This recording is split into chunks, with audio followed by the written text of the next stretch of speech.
Mga ka-sports, di na po ito biro. May home court advantage na ang Gilas Pilipinas at ang magkakalaban natin, Australia at New Zealand. Dagdag pa dyan, sumabak na daw sa mga practices. Kay Soto, persado na agad kontra sa dalawang powerhouse ng Oceania. Tanong ng bayan, may tsansa na ba talaga ang Gilas? Tara, himayin natin lahat yan ngayon. Kung trip mo po ang ganitong content, paiwan ng follow at pa-subscribe na din. Tara po, simulan na natin. Mga ka-sports, kung hilig ninyong bumili ng mga Gilas jersey, Gilas accessories at mga gamit na pang basketball habang nanunood po kayo sa aking mga videos, kindly check this basket on this lower part ng ating video at magpa-pop up yung ating mga items sa gilid. Mga legit po yung mga items dyan and see to it po na makabili po kayo ahead of time kasi meron po yung mga discounts and mga promos depende po sa seller. And also, kunting suporta din as a content creator po. Salamat!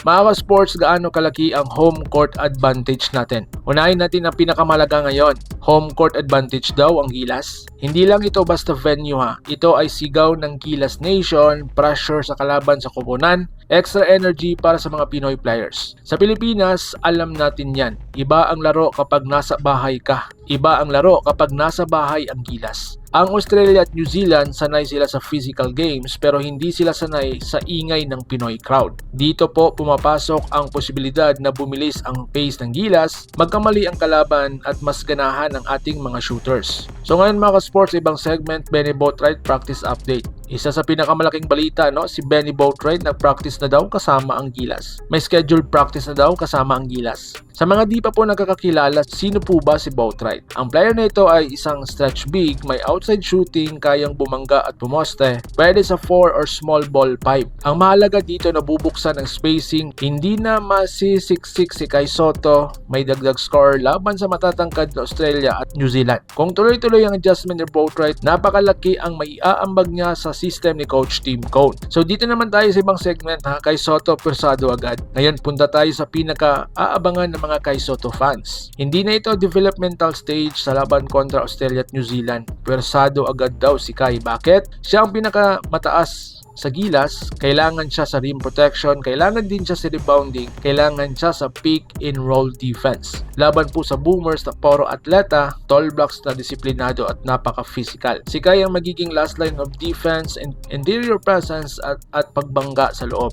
At kapag may home court support, nako, mas lalakas ang loob ni Kai. Mga ka-sports, mga posibleng strategy ni Coach Tim. Kilalang kilala natin si Coach Tim Cone. Hindi siya padalos-dalos. Ang mga posibleng mangyayari, no, ang kanyang mga short rotation, defensive focus lineups, Kai plus Boatwright combo, fast recovery po sa depensa.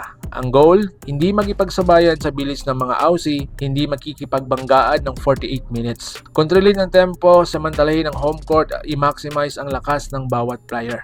So ngayon mga ka-sports, kaya ba talaga nating manalo dito? Mga ka-sports ha, real talk po tayo. Hindi madali ang Aussie at New Zealand dahil nga masanay sila sa high-level competition, napaka-physical nila at mas matagal nang magkakasama. Pero ha, may home court po ang Gilas, may Kai Soto na po tayo na mas mature, may Boatwright na dagdag armas. May Coach Tim Cone na batikang tactician at hindi na po ito imposible. So ngayon mga ka-sports ha, ngayon kayo na naman ang tatanungin ko. Kaya ba talagang manalo ang Gilas? Alin ang may mas tsansa, Australia o New Zealand? Ano ang magiging role ni Kai Soto sa tingin nyo? I-comment nyo po sa baba at babasahin ko yan. And of course ha, huwag kalimutan, like, subscribe at share para sa buong Gilas Nation. Ito ang laban na hindi na pwedeng baliwalain para sa Pilipinas, laban Pilipinas puso. So paano? Ingat po kayo.